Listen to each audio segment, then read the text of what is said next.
कंद नचन रेणुका जो राड़ो थियो। दोस्तों पाण सब सिंधी कौम आयूं, ही कंहिं ख़ासि केली जो मसलो नाहे, हे असां तव्हां सभिनी जो मसलो आहे। जेकॾहिं पाण में जेकॾहिं क़ौमी सोच रखूं था त हे मुगरनि जो बि मसलो आहे, तुंजनि जो बि मसलो आहे, चांडियुनि जो बि मसलो आहे, ख़ासि केलनि जो मसलो आहे, टोटाणनि जो बि मसलो आहे। छो त एसपी कंबर शहदाद कोट निंड पियो आहे, ॿ विहाड़ा सेरांदी ॾेई रोज़ जेको आहे सो हिते आईडी जेका वारदात थिए थी पई। कंबर ज़िलो जेको आहे सो ॿरी उथियो आहे, कॾहिं वारा में वारदात थिए थी पई, कॾहिं वगड़नि में वारदात थिए थी पई, कॾहिं लालू रोक में वारदात थिए थी पई, कॾहिं बेर शरीफ़ में वारदात थिए थी पई। ही जेको आहे सो वॾेरा ऐं जागीरदार ऐं जेको आहे सो एसएसपी मिलियल आहिनि ऐं असां ग़रीब आवाम ते ज़ुल्म था कनि। जिन असां ग़रीब आवाम हुननि खे वोट ॾेई ऐं जेका जो चूंडे चाढ़ियो आहे, हुननि अॼु ग़रीब आवाम जे घरनि में धाड़ा था लॻनि। किथे आहे चूंडियल एमपीए? छो नथो अचे अॼु असां सां हिते वेहे? हिन ग़रीब मिसकिन मज़दूरनि जी छो नथो बालकी करे? हे मिसकिन मारूअड़ा, हे जेका सो के बिहारी बंगाली न आहिनि, हे के अफ़गानी न आहिनि, हे के धारिया न आहिनि, हे असांजा ॿाहिरि आहिनि, हे असांजा सिंधी आहिनि, हे असांजे कंबरवासी आहिनि। कंबरवासियुनि जी इज़त असमत गैरत महफ़ूज़ न आहे त तूं छाजो जेका चूंडियल नुमाइंदो आहे?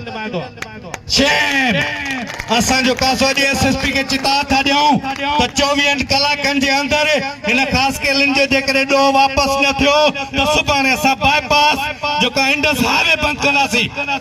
ही क़ौम निधड़की न आहे। सिंध जा हिलाली पुट अॼु बि सुजाग आहिनि, सिंध जा हिलाली पुट जागनि था ऐं असां पंहिंजे सिरनि जा नज़र न ॾींदासीं, पर हिन क़ौम ते आछ अचणु न ॾींदासीं। लगाम विझो हिन पंहिंजे जेका सो धारियल कल्चर खे, हिन चोरनि खे, हिन लोफरनि खे, जेके शरीफ़ माण्हुनि जी रोज़ानो इज़त ऐं असमत गैरत लुटियूं था वञनि, कंहिंखां मोबाइल खसियूं था वञनि, कंहिंखां मोटरसाइकिल खसियूं था वञनि, कंहिंजे घर में नारो था हणनि।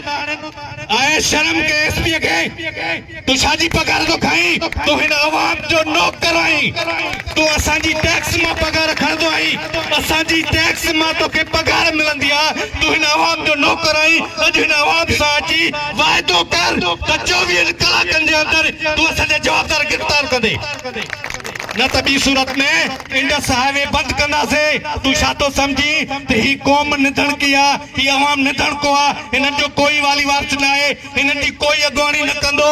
असां ज़िंदा आहियूं, हलाए गोलियूं।